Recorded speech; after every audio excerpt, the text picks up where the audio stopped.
Life after Google. Google people don't think there will be life after Google. They believe that their machine learning and artificial intelligence will usurp human minds, and we'll all be able to retire to beaches receiving a guaranteed annual income while Sergey Brin and Larry Page fly off to nearby planets with Elon Musk in a winner-take-all universe. That's Google. Anyway, that was the #2 book in China, believe it or not, and won a prize as the best social science book in China. It echoes life after television. Way back in the early 1990s, it says 93, but actually I was giving speeches for a couple years before that in which I said the computer of the future would be as portable as your watch, as personal as your wallet. It would recognize speech. It would navigate streets. It would collect your news and your mail. Just might not do windows, but do doors. Anyway, that was life after television. Steve Jobs passed it around to his colleagues, so I like to think I had some role in the development. These are different slides than I expected, so we'll have some fun today. Anyway, this is a system of the world, but I would like to tell about my system of the world first, and that is a different way of defining capitalism. You know, it's generally believed that capitalism is an incentive system chiefly. It's a system of carrots and sticks, stimulus and response, rewards and punishments that somehow turn out to the benefit of the entire society.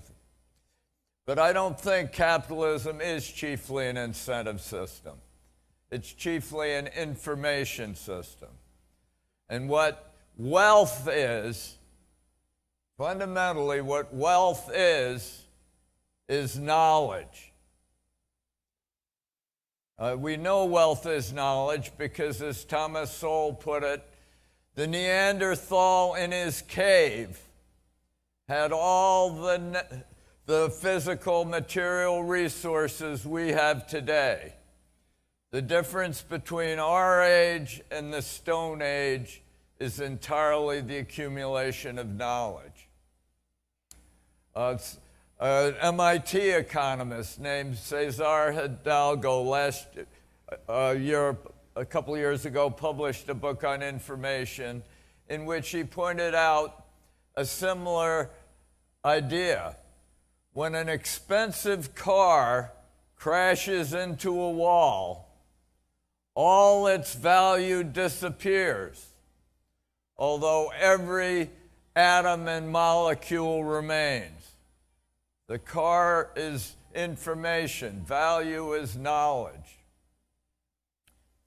So if wealth is knowledge, what is growth? What's economic growth? Economic growth is learning.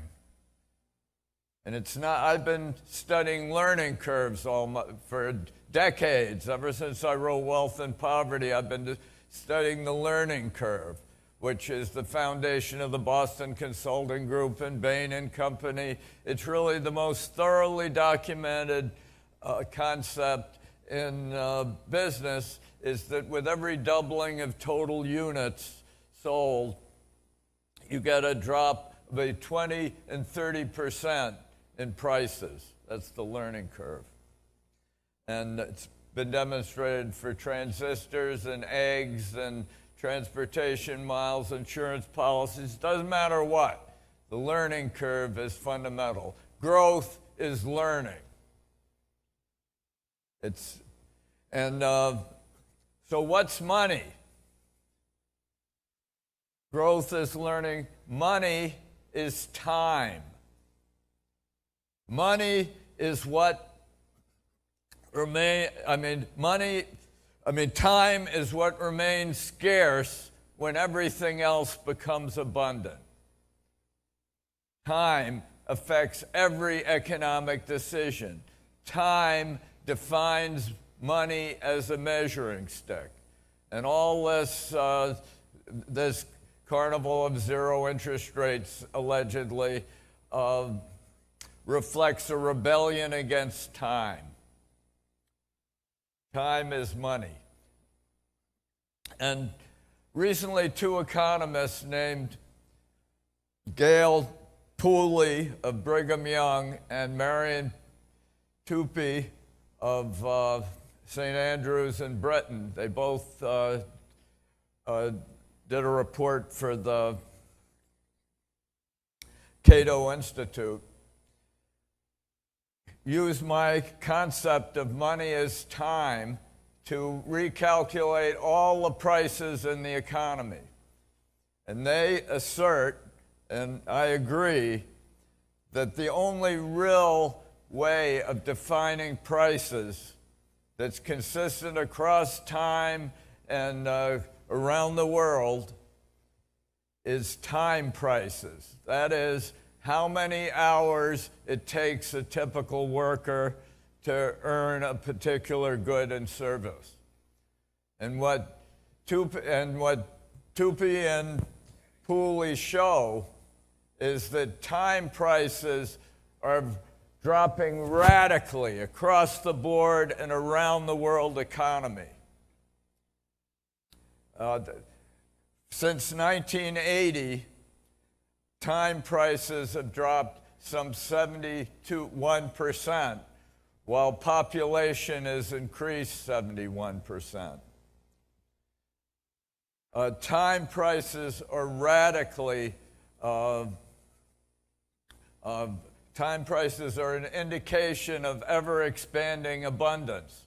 With every 1% increase in population,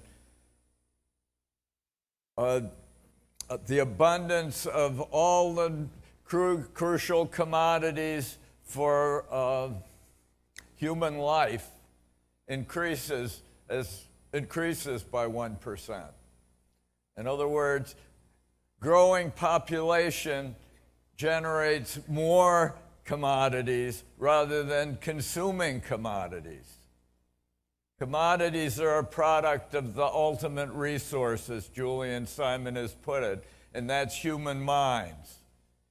You have bigger population, you get more resources, more human minds applying themselves to the learning curves of economic growth. And you hear about sustainability.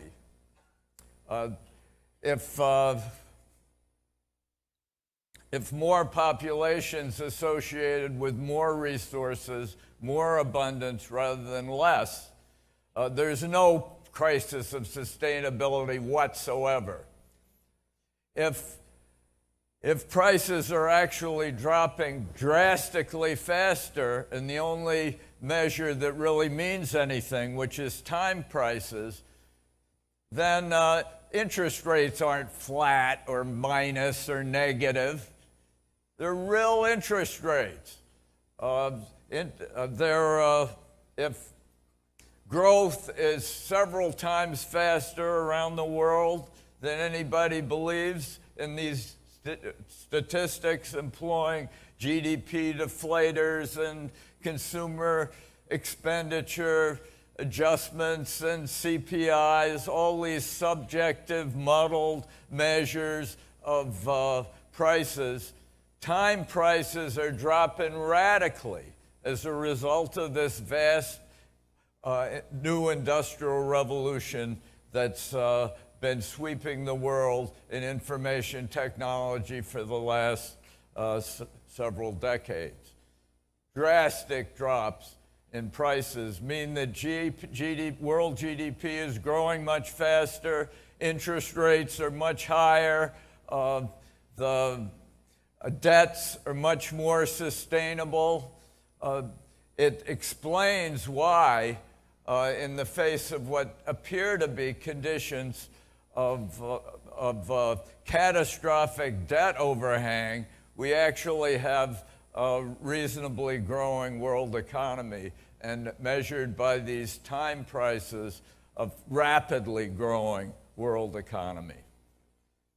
There is distress in the United States because of cultural, moral, familial breakdown, various cultural disorders. But there's economic distress is entirely bogus. The average worker has to spend about a third of the time he did in the past to gain his standard of living. He's grown 3 times richer by this time price measure, which is the real measure.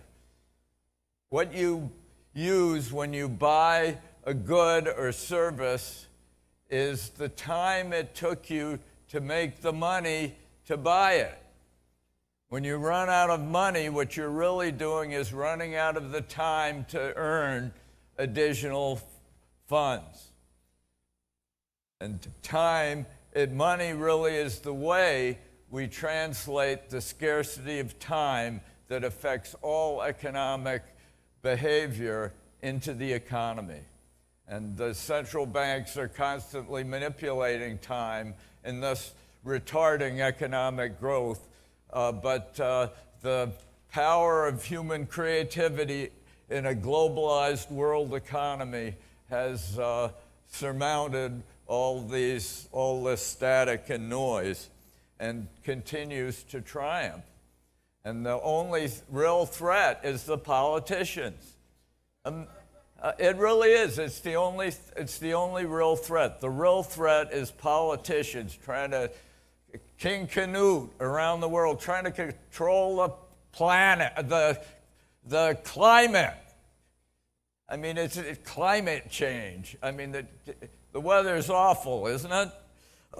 It's a way of blaming the Republicans for bad weather. That's the only thing the climate change movement's about.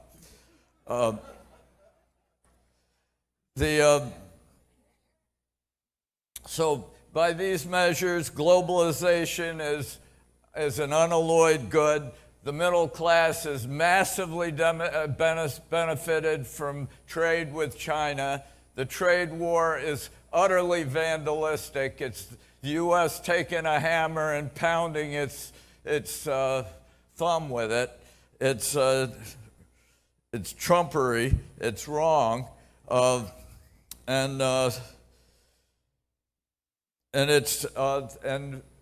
I believe that our technology companies are a great boon to the world, but they are under intense competitive threat from Chinese and other technology companies. And the idea that they need to be broken up or they're monopolies is just delusional. It's crazy. If you go to China and see Tencent, for example, which has conducted $15 trillion of commerce in its WeChat wallet over the last few years, it's the idea that somehow Facebook is a monopoly becomes laughable. These are not monopolies, but the U.S. government, the politicians, fueled by a kind of Luddite resistance to the advance of these great companies, are attacking the greatest American assets. And I think it's a tragic error that we're making. So that's the system. Oh, I'm going the wrong direction. All right. So I believe that Wan Fan has made China and the U.S. into collaborators shaping a new system of the world. But the politicians may not want it, but the fact is that China has increased its power, its prosperity by a factor of about 24 since Nixon and Kissinger went to China. It's an incredible triumph of world capitalism, an incredible triumph of U.S. policy, and it's had tremendous benefits both in China and the United States. And to try to end it or to disrupt it is simply vandalistic. It's suicidal. And the idea that somehow we can,